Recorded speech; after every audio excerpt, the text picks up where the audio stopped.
هذه الحياة مراحل ومواقف وفواصل. هذه الحياة مراحل ومواقف وفواصل. إن كان فيها فضائل تأتي السعادة تقبل، تأتي السعادة تقبل.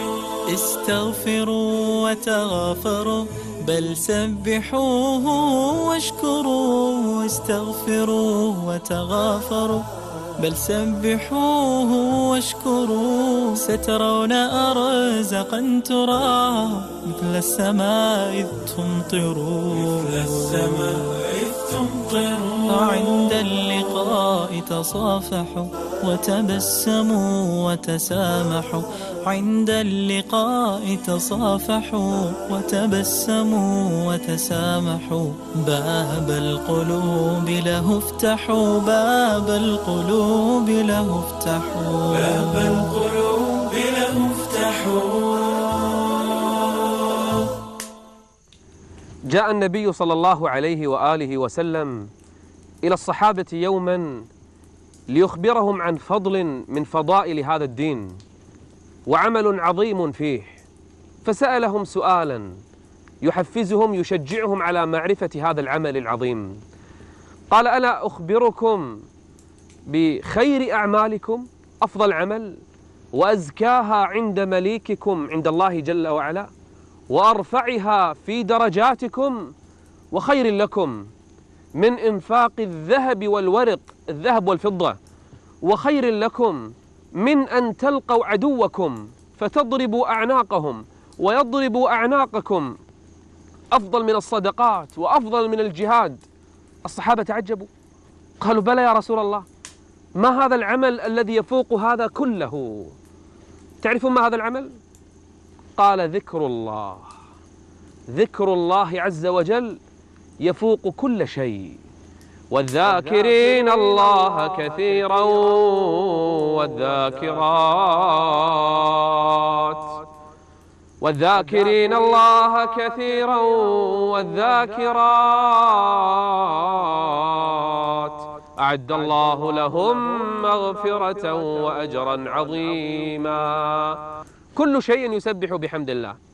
النمل يسبح بحمد الله، السمك في البحر يسبح بحمد الله، الطير في السماء يسبح بحمد الله، البهائم العجماوات هذه كلها تسبح بحمد الله عز وجل. وإن من شيء إلا يسبح بحمده. سبحان الله.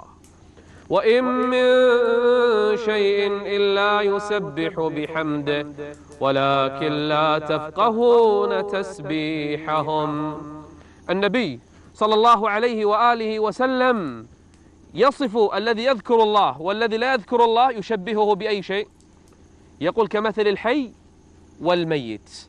الحي هو الذي يذكر الله عز وجل، حتى قال ابن تيمية رحمه الله، قال: الذكر للمؤمن كالماء للسمك، وهل يعيش سمك بلا ماء؟ يونس عليه السلام لما خرج من قومه مغاضبا، غضب على قومه وركب البحر في سفينة ساهم فكان من المدحضين الذين ألقوا في البحر، فلما ألقي في البحر ابتلعه حوت عظيم. دخل يونس عليه السلام في بطن الحوت. تخيلوا إنسان في ظلام دامس في بطن حوت، إما أن يهلكه الغرق أو ربما يهلكه الحوت نفسه، أو ربما إذا ظل فترة يموت في هذا الظلام. في هذه اللحظات أسمع الله عز وجل يونس عليه السلام صوت تسبيح الملائكة الأسماك لربها عز وجل، وإذا بالأسماك تسبح الله ويونس عليه السلام يسمعها. فلما سمع الأسماك أخذ يلهج بذكر الله عز وجل. ماذا قال يونس؟ لا إله إلا أنت سبحانك إني كنت من الظالمين. فاستجاب الله عز وجل ليونس لما تعلق قلبه بربه وصار اللسان ذاكرا، استجاب الله له فنجيناه من الغم وكذلك ننجي المؤمنين. الله عز وجل يقول لولا أن يونس كان في حياته في السراء مسبحا لله ذاكرا لله عابدا لله لظل في بطن الحوت إلى يوم القيامة. ولولا أنه كان من المسبحين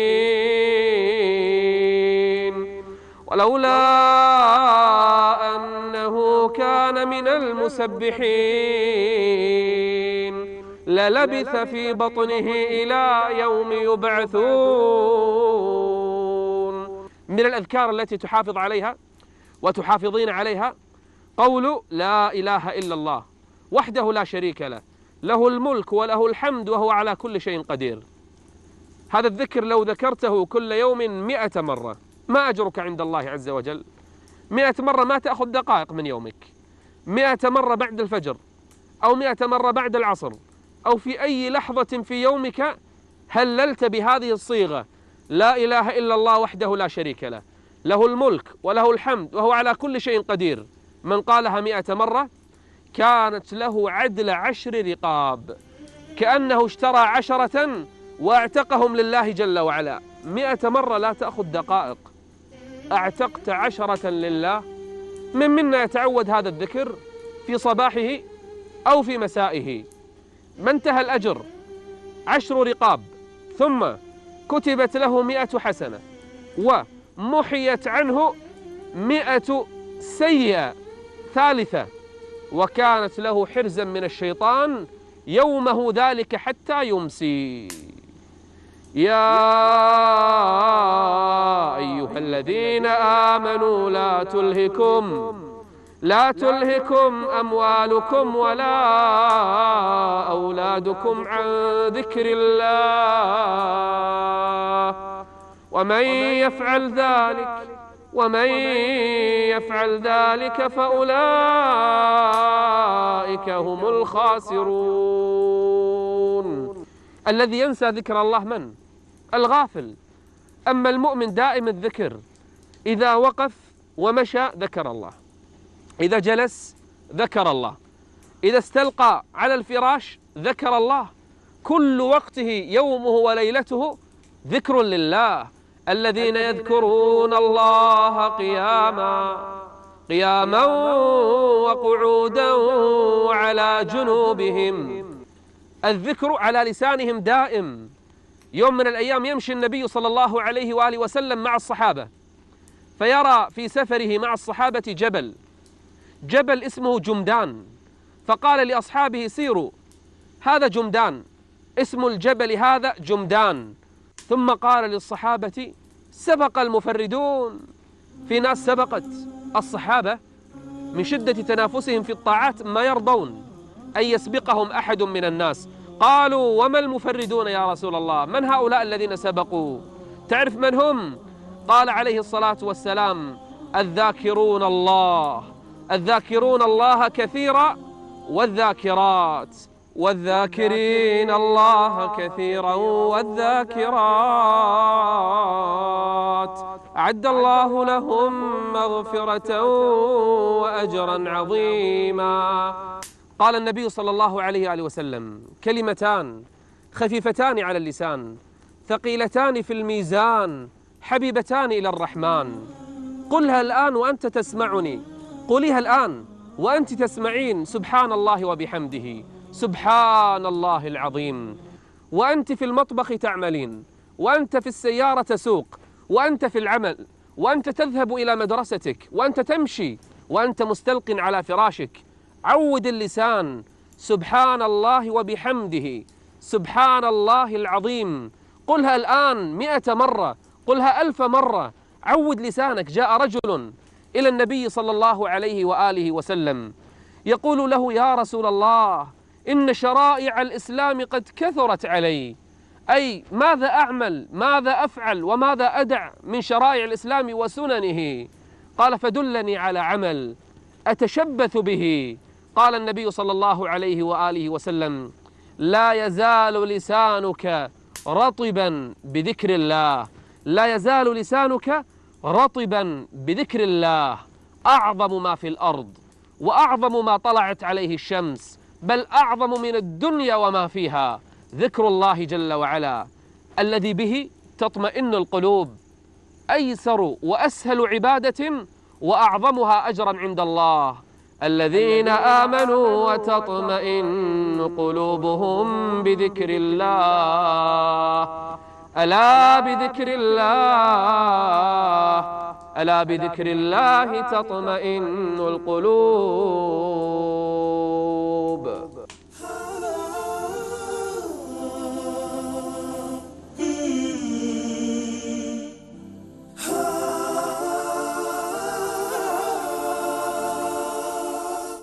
باب القلوب له افتحوا، باب القلوب له افتحوا، باب القلوب له افتحوا،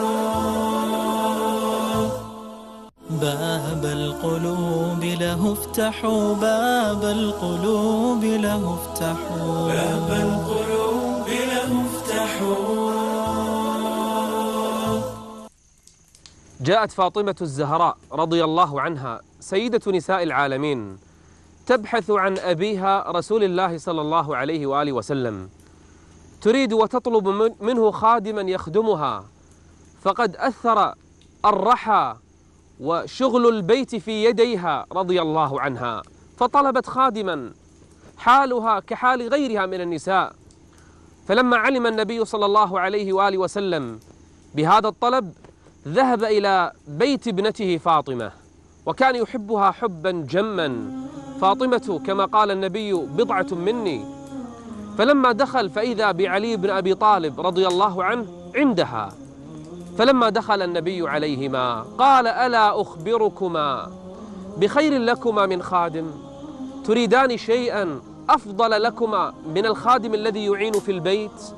وأنا أقول هذا الحديث لكل امرأة ربما عمل البيت يرهقها، أو كل رجل ربما عمله في اليوم والليلة يتعبه.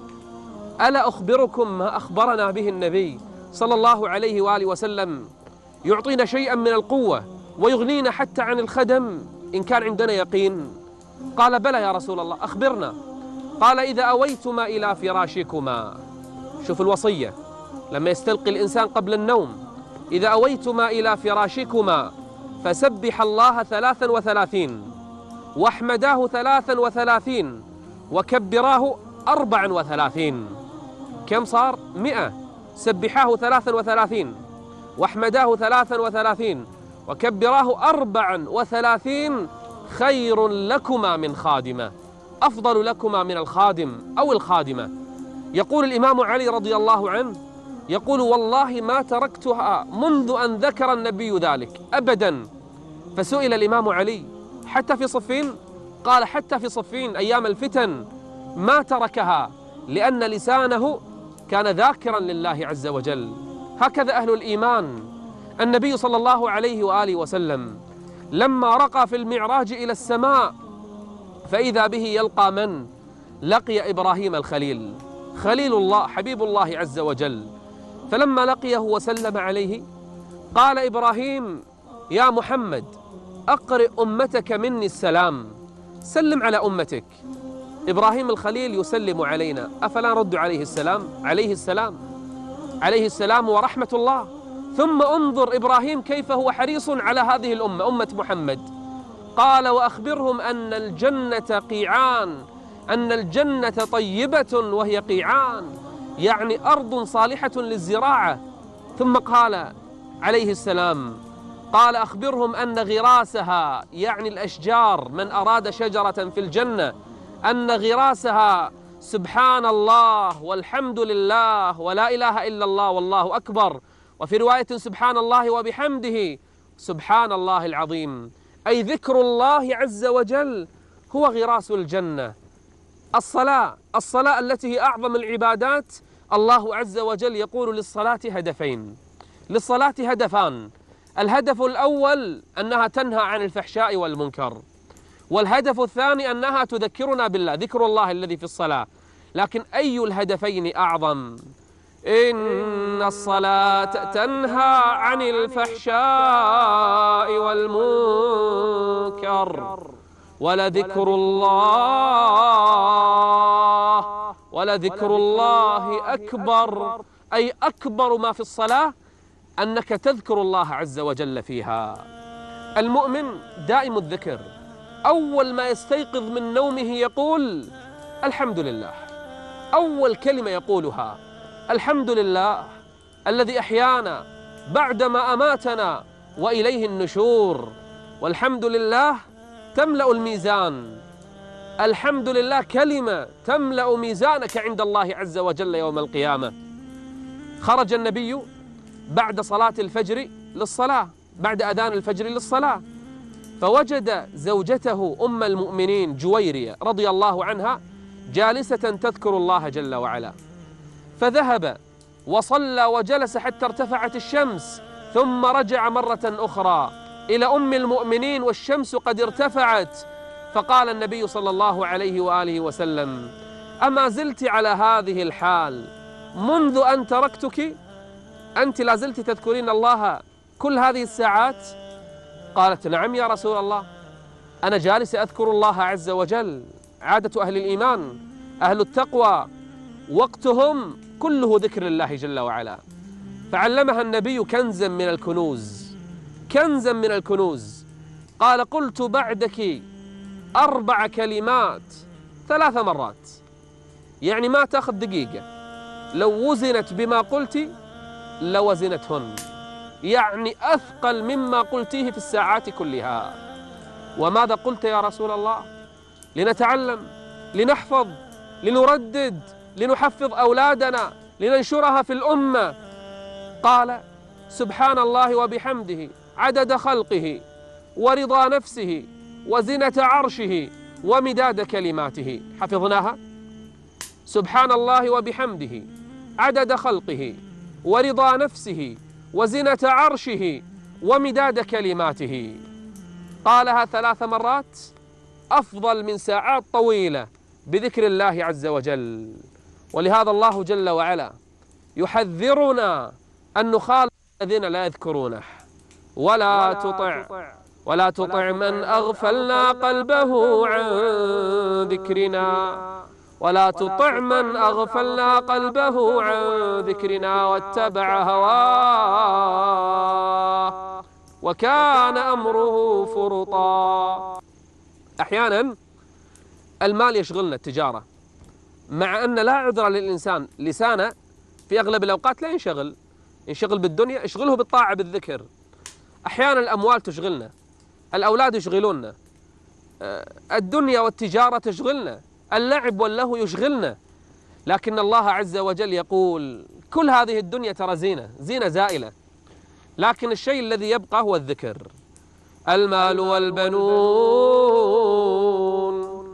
المال والبنون زينة الحياة الدنيا، لكن ما الذي يبقى؟ والباقيات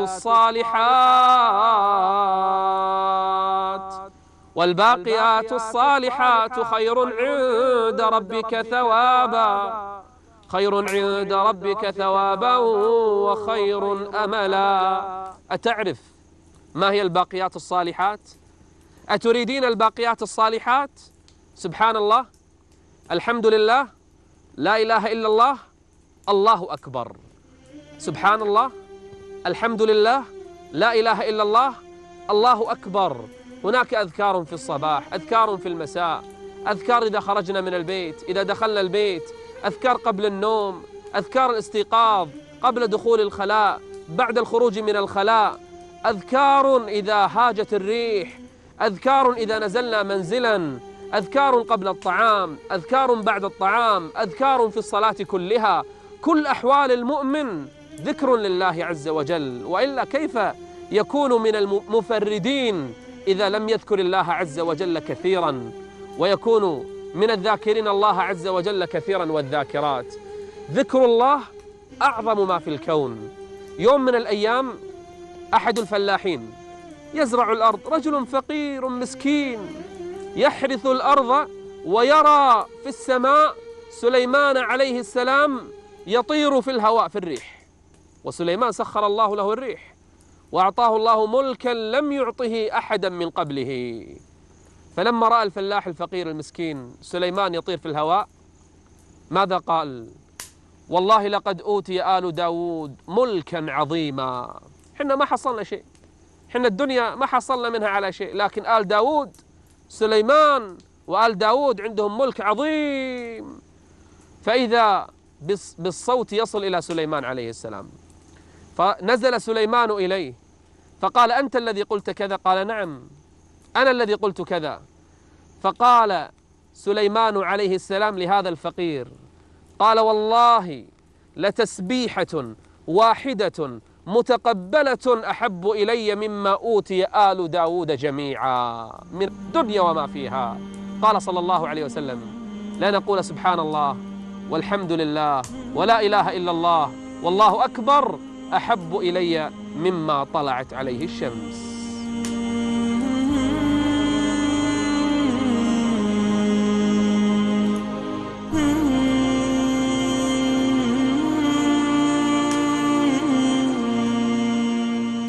باب القلوب له افتحوا، باب القلوب له افتحوا، باب القلوب له افتحوا،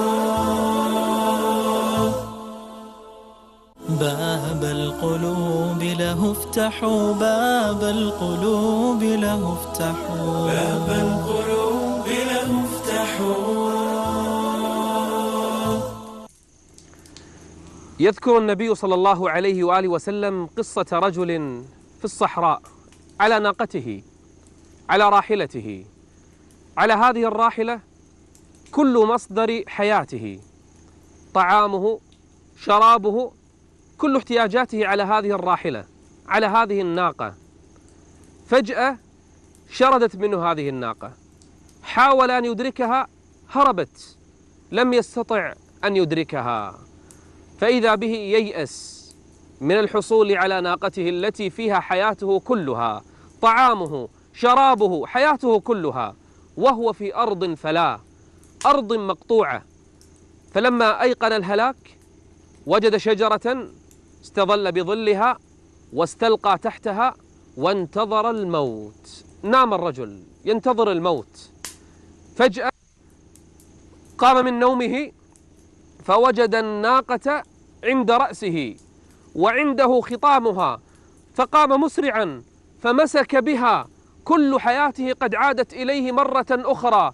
فإذا به يقول من شدة الفرح: اللهم أنت عبدي وأنا ربك. أخطأ من شدة الفرح، كان يريد أن يقول اللهم أنت ربي وأنا عبدك، يشكر الله، لكنه أخطأ، وذلك من شدة الفرح.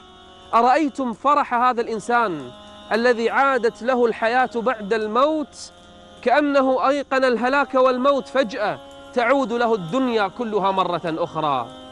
من مثل هذا الإنسان بالفرح؟ الله عز وجل أشد فرحا من هذا الإنسان بتوبة عبده إذا تاب ورجع إلى خالقه جل وعلا. عصاه، أذنب، فجر، ارتكب كل الفواحش، ثم تاب إلى الله عز وجل، الله يفرح به.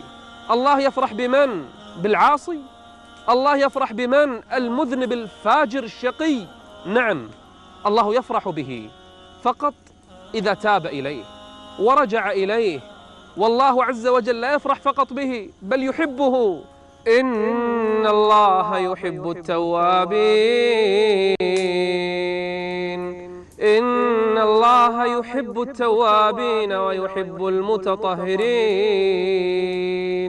الله يحب من؟ يحب الذين عصوا وفجروا وأجرموا وأذنبوا ثم عادوا إليه واستغفروه، فإن الله عز وجل يحبهم. ما أحلم الله وما أرحم الله عز وجل بخلقه، يعصونه، نعمه إليهم نازلة وذنوبهم إليه صاعدة، ثم يتودد إليهم، وهو الغفور الودود، وهو الغفور الودود ذو العرش المجيد. يذكر ابن القيم رحمه الله قصة أحد العارفين، كان يمشي في سكة من السكك، فإذا به يرى موقفا تذكر به رب العالمين. ماذا رأى؟ سمع صوت امرأة ربما عنفت على طفلها، ربما أخطأ بحقها، ربما أذنب بحق أمه، فإذا بها تسبه وتشتمه وتضربه.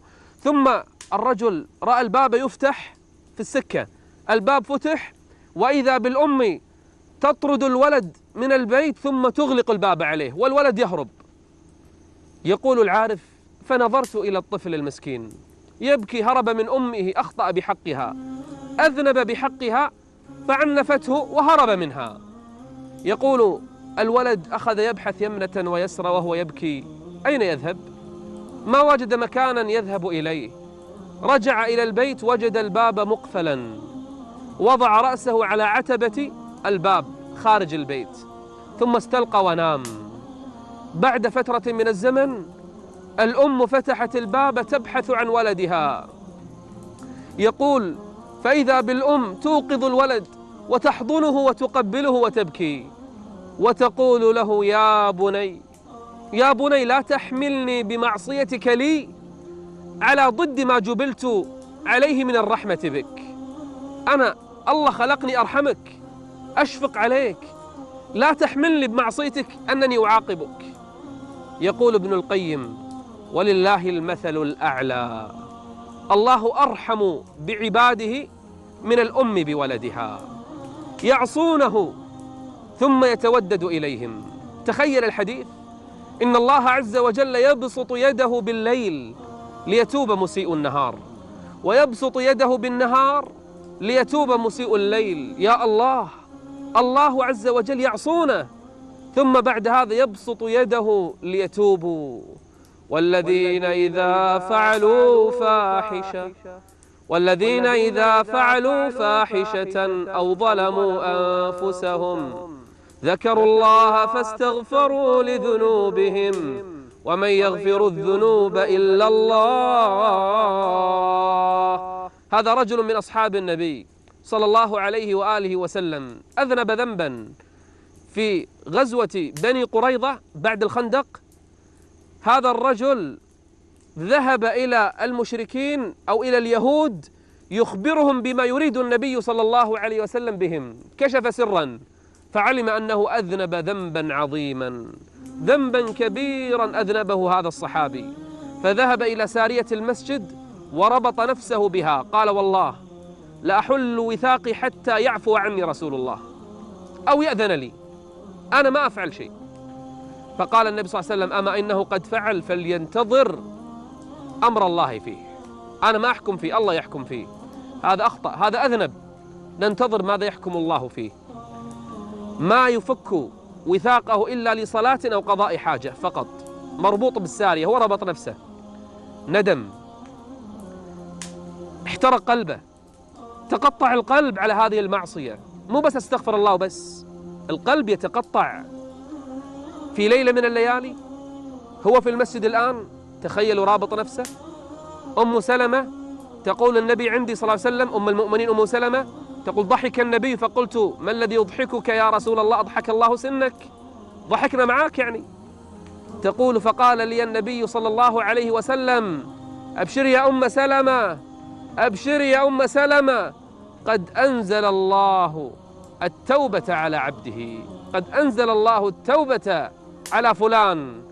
فإذا بها تسرع إلى المسجد تبشره، تقول: أبشر قد أنزل الله توبتك.